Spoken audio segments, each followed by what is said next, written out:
There's actually multiple reasons why these traffic lights are hung horizontal instead of vertical. The biggest reason that I could see is going to be for vertical height clearance. So you're trying to get the most distance from the asphalt to the bottom of that signal head so that everybody has a safe passage underneath it.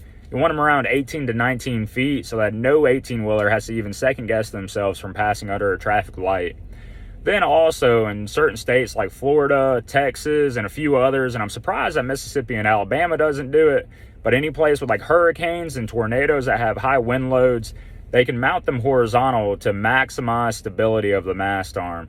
If not, they sway a huge amount during high winds, and just mounting them horizontal could really improve the stability of the mast arm. And in some situations can also help maximize the sight distance if you're coming out of a tunnel or something like that. So even more reasons why they could be mounted horizontal than just vertical.